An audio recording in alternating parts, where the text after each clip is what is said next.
What's good, everybody? It's your boy LG Grown. Happy Monday to all y'all. It's like 6 something this morning, and I needed to talk to y'all. You know what I'm saying? We got to talk about sports. Um, Yesterday my Cowboys stunk up the place. Um, didn't look impressive. Once again, our secondary can't cover worth a damn. And Diggs still getting blown. At this point, he complains about the knee recovering. If this is the effort you're going to show us just because you're attempting to be back on the field, don't be on the field because you're hurting us. And I say this as professional as I can. What good is you if you can't cover a lick? You get what I'm saying? You can't sit there and be like, oh man, he out there, he trying to cover and all that. Nah. But what you're doing is, if you know you're not 100% at full capacity, full peak, meaning you can't backpedal, you can't hit them cuts, you can't make them turns, you shouldn't be out there. Period.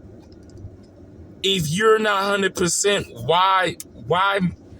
why make us look worse when you should just basically tell your defensive coordinator, your corners, hey, listen, I need at least 2 more weeks. I need roughly 3 weeks till I'm 100%, because at this point I can't do what y'all want to pay me to do. I can't do. So I need time to recover. Bottom line, tell the truth.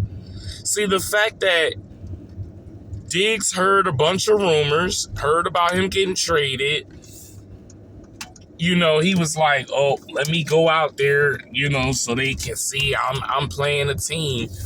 Yeah, but you're not, though. You're hurting us. You're hurting us. And then, let me tell you also, I played football.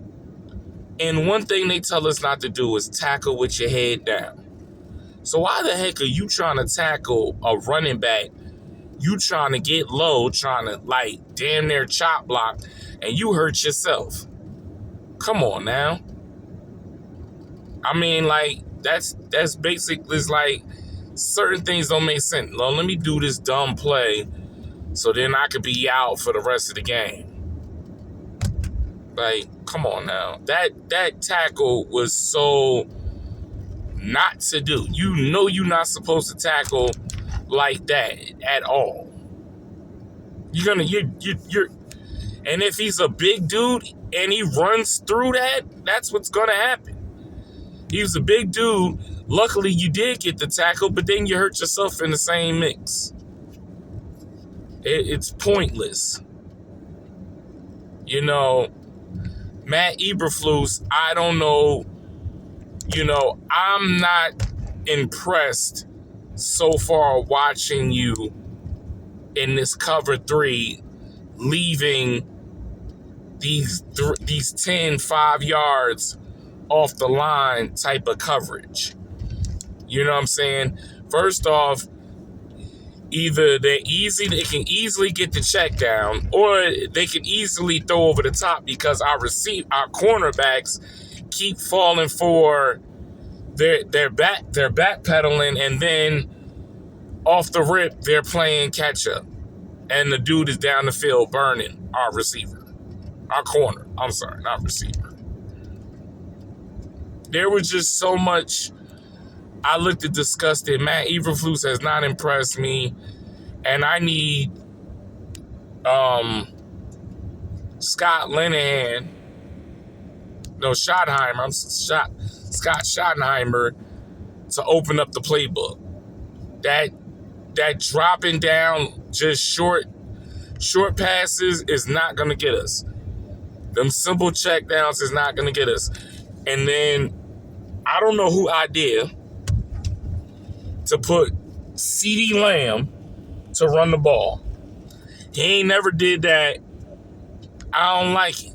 And then when he ran the ball, he tried to stiff arm and he rolled on his ankle. That's because he's not a running back. He's a receiver. I mean, I see a lot of receivers doing gadget plays, doing running back, but CeeDee Lamb is not a running back. Why are we not Javonte? And I'm gonna get back. I'm gonna get to Javonte in a minute. Why are we not letting Javonte cook? Javonte's averaging about 7 yards for us per carry. Better than what we had last year. 7 yards per carry. So if the man's doing that, why are we not still giving him the ball? I know you want to try to, you're trying to switch up, do some different plays. I respect that. I know that you're known that you had a good running core. I get that, but now our number one receiver goes down. You know what I'm saying? George Pickens didn't look impressive today. He dropped some real passes, and one pass he should have caught. He should have caught the ball, but he was tippy tapping, and that's why he got us a pick. And then he's so pissed off, he throws his helmet on the sideline. I mean, listen, I understand you frustrated. You need to catch it with both hands, sir. You need to catch the ball with two hands. I just don't know what we're doing. I don't know what we're doing. You know what I'm saying? It's like, it really wasn't no positive game.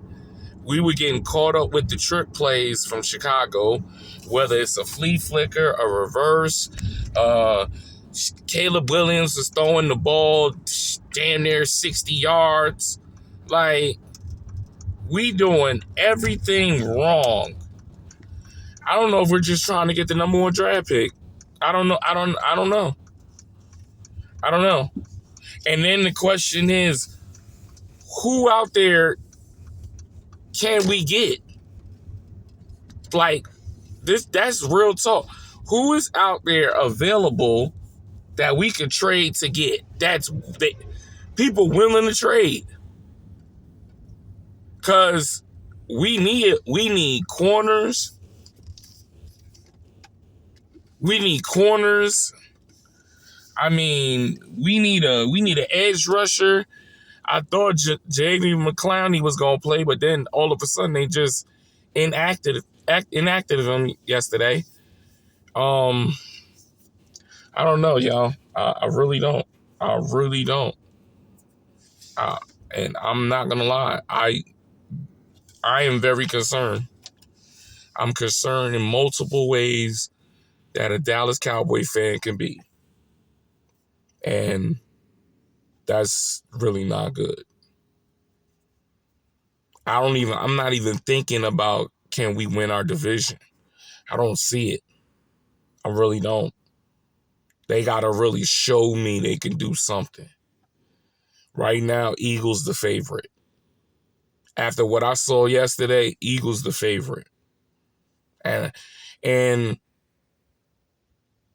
they're not playing at a high level speed, but if they catch themselves, they're going to be dangerous if they catch themselves. Because yesterday, I saw a team that was behind. They was getting their butts whipped by the Rams, but they stayed patient enough where they start getting into a rhythm and they start actually getting down to the point that they felt, we could beat them. And then they messed around, scored, took the lead. Rams got enough to the point that they was going to kick the field goal and have a walkaway win. And Eagles blocked them not once, but twice in a field goal. And then the last one was like a walk-in touchdown with Jordan Davis running the score. So, like, the fact that they still had the fight in them is what makes me say they dangerous. Washington got to win, but see, Washington is not as consistent like Philly is. Philly is consistent, and the Giants lost again. So now, they lost bad because Chiefs ain't what they are a couple of years ago. So it's now the question is, are we going to sit Russell Wilson and put Jason Dart in now? Because that's the question everybody, all the fans is hollering Dart. All the fans are saying Dart. So that's not good when you as a quarterback, you getting the pressure of the fans like, oh yeah, I think it's Tom, Dart. Like, that's going to be the pressure in you. You're going to be like, man. And like Russell being the professional as he is, this was just crazy. Okay? It was crazy. Colts is 3-0. That's, who would have thought Daniel Jones is balling for the Indianapolis Colts. They calling that man Indiana Jones because nobody seen this coming. Nobody. So, like, it's just crazy, man. I hope everybody having a blessed day, man. I can't let Dallas ruin my day. I just can't. But I had to come up here and talk my content. I hope all of y'all having an amazing day. And we'll talk Cowboys later.